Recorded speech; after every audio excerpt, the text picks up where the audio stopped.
Dalam kesempatan ini disampaikan, Ketua Mahkamah Agung RI mendukung segala bentuk langkah Komisi Pemberantasan Korupsi dalam memproses dan mengungkap dugaan tindak pidana korupsi di Pengadilan Depok dengan tetap menjunjung asas praduga tidak bersalah.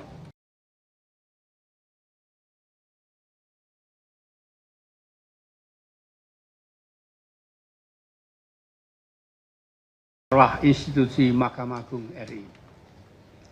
2. Peristiwa tersebut merupakan bentuk pelanggaran komitmen Mahkamah Agung dalam mewujudkan zero tolerance atas segala bentuk pelayanan pengadilan. Terlebih dilakukan beberapa saat setelah para hakim menikmati kenaikan tunjangan hakim yang merupakan wujud bentuk dukungan pemerintah dalam meningkatkan kesejahteraan dan independensi hakim.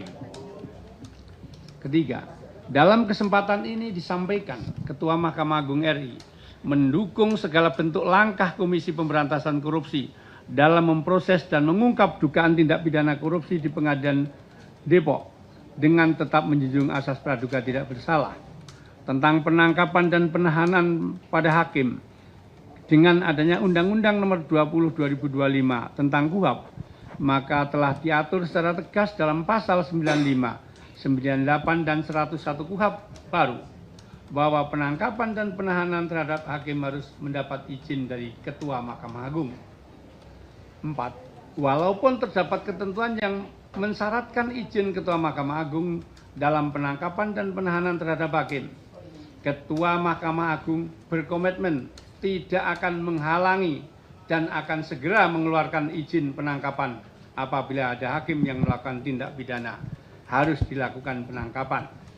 Terhadap izin penahanan sebagaimana ditentukan dalam pasal 101 KUHP, Ketua Mahkamah Agung telah menandatangani segera setelah permohonan izin penahanan terhadap hakim dalam perkara di PN Depok diajukan oleh penyidik KPK. Sebagaimana komitmen menjaga kehormatan dan marwah Mahkamah Agung, maka Mahkamah Agung tidak akan memberikan bantuan kepada yang bersangkutan atau memberi advokasi kepada yang bersangkutan. Kelima, Mahkamah Agung juga mengucapkan terima kasih kepada KPK. Walaupun menyakitkan, namun peristiwa ini membantu mempercepat Mahkamah Agung untuk bersih-bersih terhadap hakim di lingkungan Mahkamah Agung yang masih mau melakukan transaksi kotor. Sehingga diharapkan nantinya benar-benar tersisa hakim yang memiliki komitmen anti-judicial corruption, selalu menjaga integritas, harkat, dan martabat hakim. 6. Sudah banyak kebijakan Ketua Mahkamah Agung menutup setiap lubang adanya judicial corruption di Mahkamah Agung dan badan peradilan di bawahnya, dari kebijakan smart majelis, profiling yang sangat ketat dalam promosi pimpinan pengadilan, pembentukan Satgasus, pengawasan inten dari Bawas dan pimpinan pengadilan tinggi di seluruh Indonesia untuk menghindari interaksi antara pihak pencari keadilan dengan hakim dan aparatur pengadilan. Telah dibuat kebijakan pelayanan terpadu satu pintu di pengadilan. Walaupun sudah banyak upaya pencegahan dilakukan, masih ada hakim dan para aparatur pengadilan yang tergoda dan tidak menjaga dirinya maupun institusi Mahkamah Agung. 7. Selanjutnya Ketua Mahkamah Agung akan memberhentikan sementara hakim dan aparatur pengadilan negeri Depok yang tertangkap tangan tersebut. Terhadap hakim, maka Mahkamah Agung secepatnya akan mengajukan surat usul pemberhentian sementara kepada Presiden RI. Apabila nanti berdasarkan putusan pengadilan yang telah berkekuatan hukum tetap dinyatakan terbukti bersalah, maka yang bersangkutan akan diberhentikan dengan tidak hormat sebagai hakim oleh Presiden atas usul Ketua Mahkamah Agung. Begitu juga dengan aparatur pengadilan negeri Depok yang terbukti bersalah, maka akan diberhentikan oleh pembina kepegawaian Mahkamah Agung, dalam hal ini Sekretaris Mahkamah Agung. Kedelapan, Mahkamah Agung akan selalu bekerja sama dengan Komisi Yudisial dalam rangka menjaga dan menegakkan kehormatan, keluhuran martabat, serta perilaku hakim.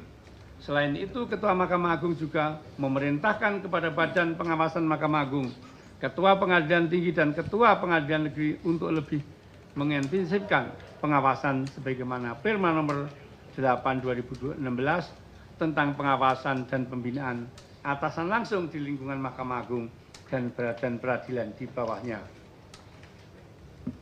9. Ketua Mahkamah Agung bersama pimpinan Mahkamah Agung menyampaikan tidak akan lelah berhenti menjaga keluhuran dan martabat Mahkamah Agung. Ketua Mahkamah Agung mengucapkan terima kasih kepada para hakim dan aparatur pengadilan yang terus menjaga integritas dan komitmen mewujudkan pengadilan bersih dari segala bentuk pelayanan transaksional. Peristiwa ini jangan sampai melemahkan kita, namun dijadikan semangat untuk menjaga komitmen akan integritas. Peristiwa ini juga harus dijadikan pengingat kita semua bahwa intervensi terberat bukan datang dari luar, namun dari dalam diri kita yang masih goyah terhadap godaan transaksional dalam memberikan pelayanan kepada para pencari keadilan. Ketua Mahkamah Agung juga mendorong masyarakat untuk selalu berpartisipasi dalam melakukan pengawasan kepada hakim dan aparatur pengadilan. 10. Tidak ada lagi alasan bahwa hakim tidak sejahtera. Negara telah memperhatikan kesejahteraan hakim lebih dari cukup. Untuk itu integritas hakim akan selalu kita jaga dan akan selalu kita jaga perbuatan judicial corruption. Beberapa hakim merupakan bentuk kekufuran, nikmat, dan bentuk keserakaan yang tidak boleh ada dalam diri seorang hakim dan aparatur pengadilan di Mahkamah Agung. 11. Ketua Mahkamah Agung menyampaikan bahwa tidak ada lagi ruang untuk toleransi dan belas kasih terhadap segala bentuk judicial corruption dan pelanggaran atas integritas hakim terlalu mahal untuk negara dan institusi Mahkamah Agung. Apabila masih melindungi hakim-hakim yang bermain dengan transaksi kotor, Ketua Mahkamah Agung menekankan terhadap seluruh hakim dan aparatur pengadilan yang masih terlibat transaksional atas pelayanan pengadilan. Seberapapun itu nilainya, maka pilihannya hanya dua, yaitu berhenti atau dipenjarakan. Demikian yang dapat saya sampaikan pada kesempatan ini, dan terima kasih atas perhatian dan kehadiran dari kawan-kawan media. Izin yang boleh. Baik, rekan-rekan media, tadi di awal Yang Mulia WKMA bidang yudisial sudah memperkenalkan ada 3 juru bicara Mahkamah Agung sekarang ini ya. Terakhir kita diperkenalkan dengan Yang Mulia Heru Pramono. Nah, kemudian kita juga sudah mendengar dari juru bicara mengenai respon Mahkamah Agung terhadap penangkapan dan penahanan Hakim Pengadilan Negeri Depok dan jurusita ya di sana. Nah, untuk itu kami beri kesempatan kepada rekan-rekan media untuk bertanya kepada 3 juru bicara ini ya. Nanti beliau-beliau akan memberikan penjelasan lebih mendalam terhadap soal-soal yang teman-teman pertanyakan. Untuk itu sesi pertama kami beri kesempatan 3 orang untuk menyampaikan pertanyaannya dengan menyebutkan nama dan asal media dari teman. Silakan. Ada yang mau bertanya?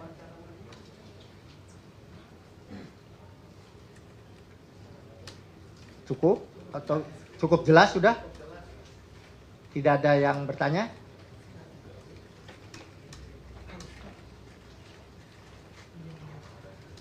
Dari belakang barangkali saya tidak terlihat, ada yang mau bertanya? Tidak.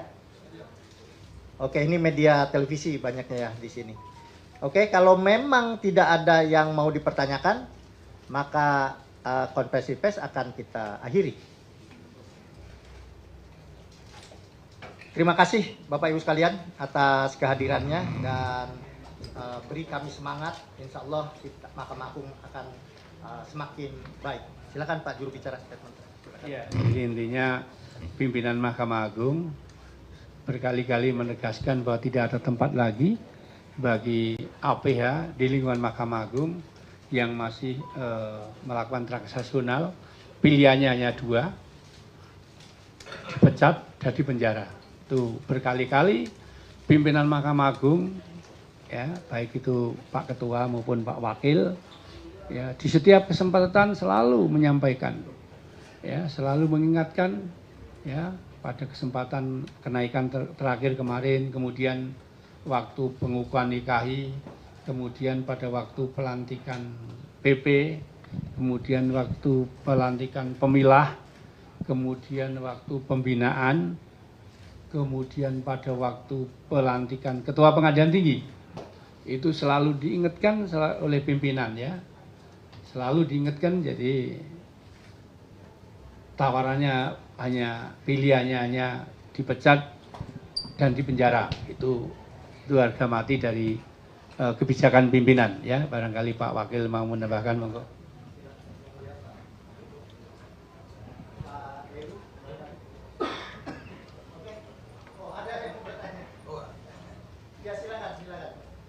Masih ada waktu, kita menunggu sholat duhur.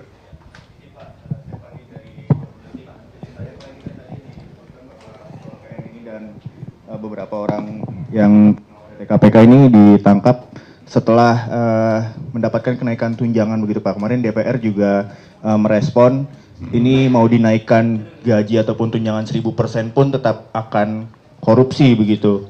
Nah ini saya minta pandangannya aja Pak, bagaimana menanggapi pernyataan DPR tersebut. Terima kasih. Terima kasih. Media mana tadi? 20 detik. Jadi gini, nanti kita lihat substansi persoalannya. Kalau substansi persoalannya proses eksekusi, sejatinya proses eksekusi itu adalah proses panjang. Hanya meledaknya 5 hari setelah hakim terima gaji baru. Tapi apakah betul proses eksekusi itu setelah gaji baru ini terbit atau cair gitu ya?